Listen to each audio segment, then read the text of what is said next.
le Père, duquel tire son nom toute famille dans les cieux et sur la terre, afin qu'il vous donne selon la richesse de sa gloire d'être puissamment fortifié par son esprit dans l'homme intérieur, en sorte que Christ habite dans vos cœurs par la foi, afin qu'étant enraciné et fondé dans l'amour, vous puissiez comprendre avec tous les saints quelle est la largeur, quelle est la longueur, quelle est la profondeur et la hauteur, donc les 4 dimensions, et connaître l'amour de Christ qui surpasse toute connaissance. Cet amour-là va te permettre de vivre des choses de plus en plus extraordinaires avec Dieu. Déjà, il y a des hommes et des femmes parmi nous qui ont commencé à expérimenter l'amour de la dimension de l'épouse. C'est une puissance inimaginable.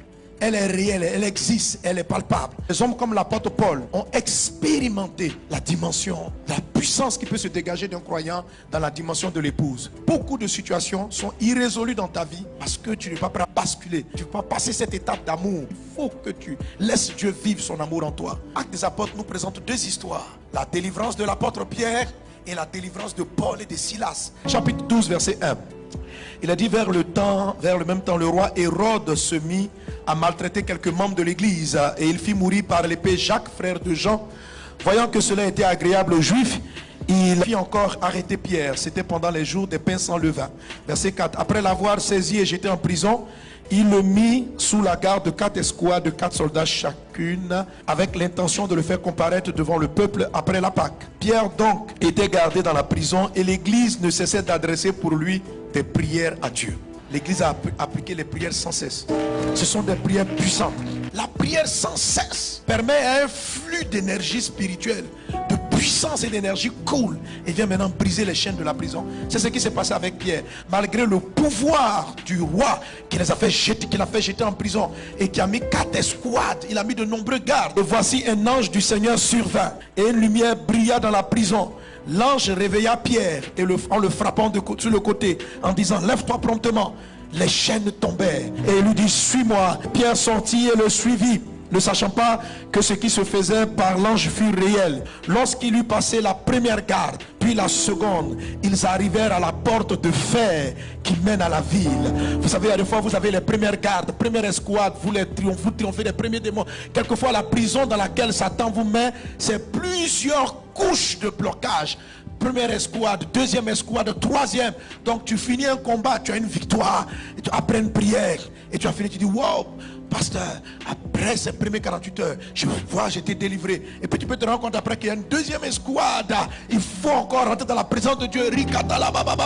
Tu finis. Et à un moment donné, surtout lorsque vous êtes au bord de la gloire, la dernière porte, la Bible dit, il y avait une porte de fer qui mène à la ville.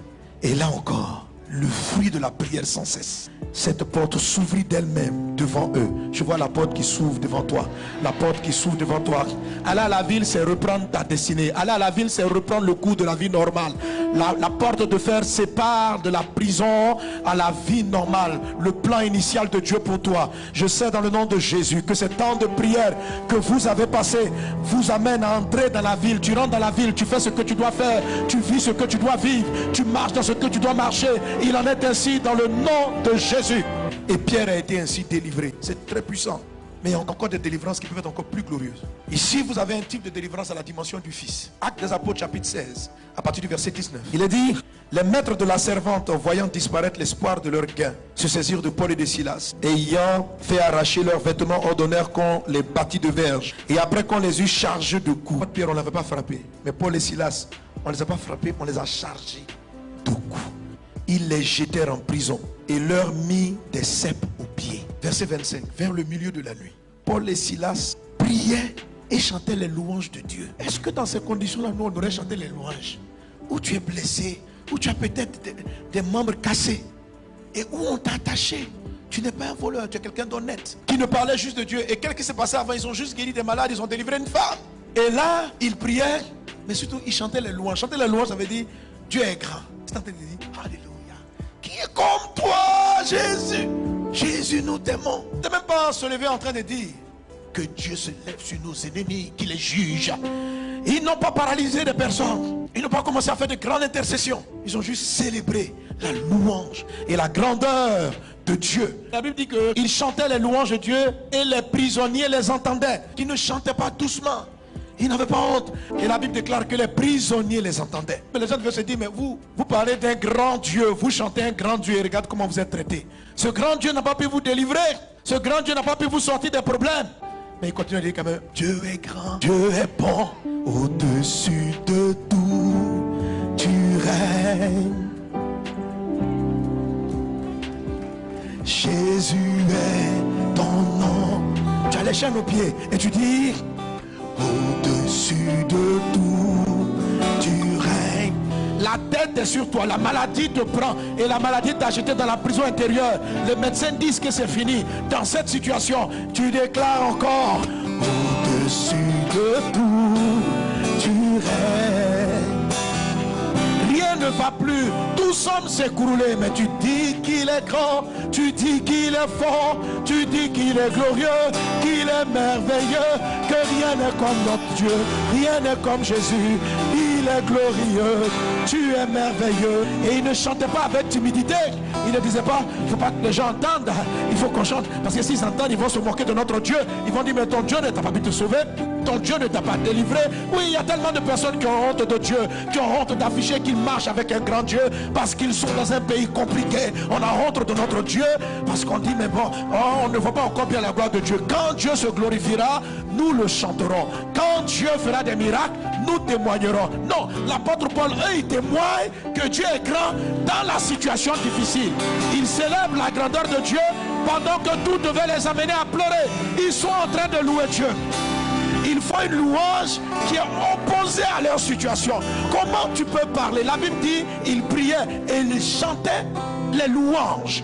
Il y a beaucoup de manières de chanter. Il y a chanté des complaintes, il y a chanté des lamentations. Eux ne chantaient pas des complaintes, ils ne chantaient pas des lamentations, ils chantaient des louanges. Ça veut dire, ils disaient que Dieu est grand, ils disaient que Dieu est bon. Et ils ont veillé à ce que le volume de leur voix soit suffisamment fort pour que tous les prisonniers entendent que Dieu est grand, que Dieu est fort, que Dieu est merveilleux. Quelle dimension de louange, quel sacrifice de louange.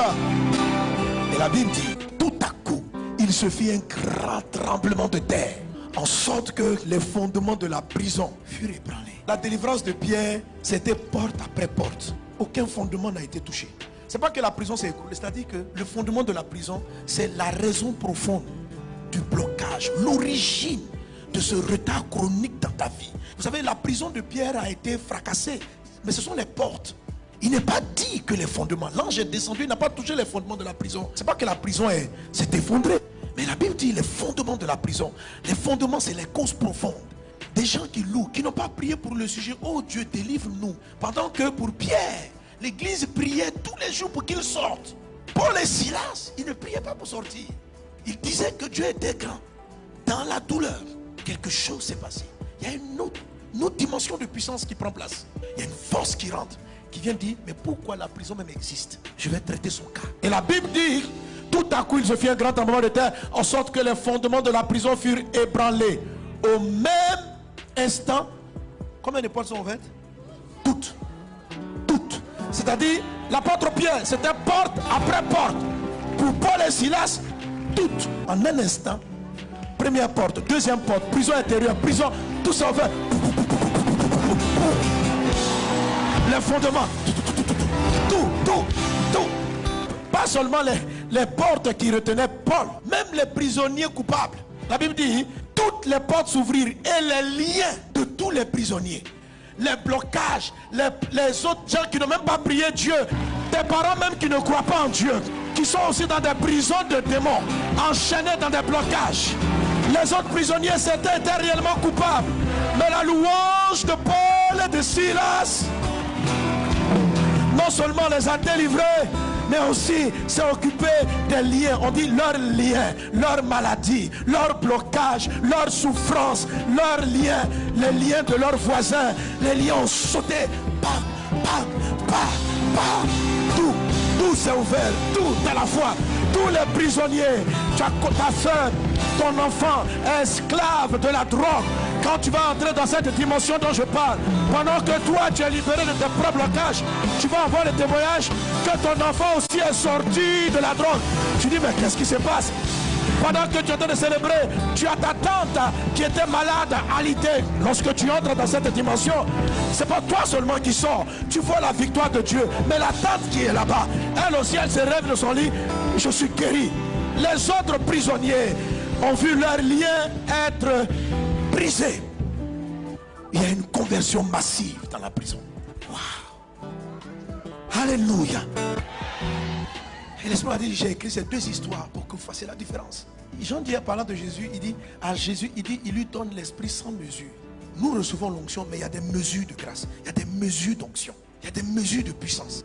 Ce dont l'apôtre Paul parle, c'est ce qu'il est en train de dire. Il dit, en tant que fils, il y a certaines mesures qu'on ne peut pas toucher. Mais on en a besoin. Tu passes ton temps à combattre pour tes propres sujets. À quel moment tu vas finir, quand tu vas sortir de tes problèmes? Il faudra t'occuper de ceux de ton papa, de ceux de ta mère, de ceux de tes frères, les inviter à des programmes, prier avec eux. Les portes s'ouvrent l'une après l'autre. Pierre est sorti, mais tous les autres prisonniers étaient liés. Mais quand Paul a été délivré, Paul et Silas, toutes les chaînes des autres prisonniers ont été... Ça veut dire, parce que vous savez, quand vous n'entrez pas dans ce que je vais appeler la dimension de l'épouse, ou les 4 dimensions de l'amour, vous devez combattre chaque combat. Mais il existe une dimension à Dieu. Ta famille, quel qu'il soit, devient directement la famille de Dieu, parce que toi, tu l'as épousé. Voilà ce vers quoi Dieu nous appelle. C'est cet amour-là. Il faut un amour profond pour aller traiter avec les fondements. L'amour a 4 dimensions. Une largeur, une profondeur, une hauteur, une longueur. Chacune des dimensions permet à Dieu de déployer un aspect de sa grâce, un aspect de sa puissance. Pour Pierre, c'est un ange qui est descendu. Pour Paul, ce n'est pas un ange, c'est Dieu lui-même. Par la foi, on devient enfant, fils de Dieu. Par amour, on rentre dans la dimension de l'épouse de Christ. La foi est une grande chose. Mais la Bible dit que l'amour est plus grand que la foi. Il y a 3 choses. L'espérance, la foi, l'amour. La plus grande des choses, c'est l'amour. La foi déplace les montagnes. Si tu as la foi, les grands problèmes, tu vas les déplacer. Mais l'amour déplace Dieu, pas les montagnes. Quand je parle de vivre une meilleure version de toi, c'est devenir cette épouse-là. C'est tellement simple d'y arriver. Il faut juste vouloir. Si tu apprends à connaître la largeur, la longueur, la profondeur, la hauteur de l'amour de Christ qui surpasse toute connaissance, tu seras rempli de toute la plénitude. Dieu se révélera à toi dans son entièreté, pas partiellement, mais totalement. Il faut choisir. Ce n'est pas un message utopique impossible. Non, c'est très possible. Mais tu dois avoir les 4 dimensions. Tu as besoin de cette présence de Dieu qui brise toutes tes prisons.